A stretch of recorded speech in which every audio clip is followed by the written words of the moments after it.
So hello মাসির ছেলে, তোমরা সবাই কেমন আছো? আশা করি সবাই ভালো আছো। আজ চলে এসেছি আমরা সেই বিশ্বের সব থেকে ভয়ঙ্কর জঙ্গল, যেটা হচ্ছে সুন্দরবনে অবস্থিত। এখন চলো তোমাদের সেই জঙ্গলটাকে আমরা দেখাচ্ছ। আমাদের গন্তব্যস্থল হচ্ছে ওই জঙ্গল, ওই জঙ্গলেই আমরা যাবো। সব থেকে ভয়ঙ্কর জায়গা। এই দেখো, এই সেই ভুতুড়ে ঘর দেখতেই পাচ্ছ, এই সেই ভুতুড়ে ঘরের একটা দরজা, যেখানে নাকি আগেকার যুগের মানুষেরা এখানে বসবাস করতেছি। সমাধি দিয়েছে কি মানুষদেরকে, এগুলোই সব মানুষদেরকে সমাধি দিয়েছে। আর এখানে ঢোকার আগে আমরা দেখেছিলাম একটা ডেঞ্জার বলে লেখা আছে। তো চলো ওই ডেঞ্জার লেখাটাকে তোমাদের দেখাই। দেখো গাইস, সেই ডেঞ্জার বলে লেখা আছে, দেখতে দেখো ডেঞ্জার। দেখতেই পাচ্ছ কত বড় বড় খেজুর গাছ, এগুলো এখন ছাটা চলছে। তো একটা কলের বিষয়, যে কলটা নাকি স্বাধীনতা থেকেই এই কলটা তৈরি হয়েছে। তো চলো ওই কলটাকে তোমাদেরকে দেখাই। দেখতেই পাচ্ছ গাইস কলটার কি অবস্থা হয়েছে।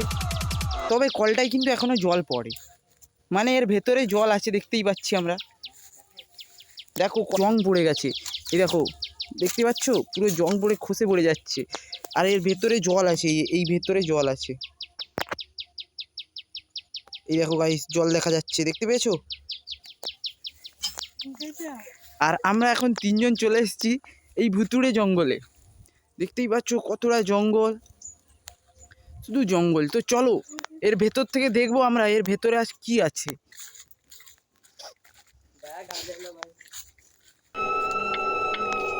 এই দেখো, এই ঘরটার এপাশে একটা দরজা আছে, কিন্তু এপাশের দরজাটা খুব পরিষ্কার পরিচ্ছন্ন করা আছে।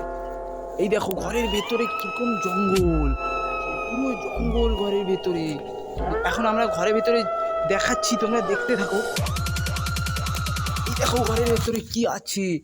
ও মাই গড, এ তো শুধু ব্যাটারি আর ব্যাটারি বন্ধুরা। দেখতেই পাচ্ছ কত ব্যাটারি। ও, এটা হচ্ছে সেই আগেকার যুগের সোলার প্রজেক্ট, যেখানে আমরা এইখান থেকেই কারেন্ট পেতাম, বুঝলে? তো চলো দেখাই।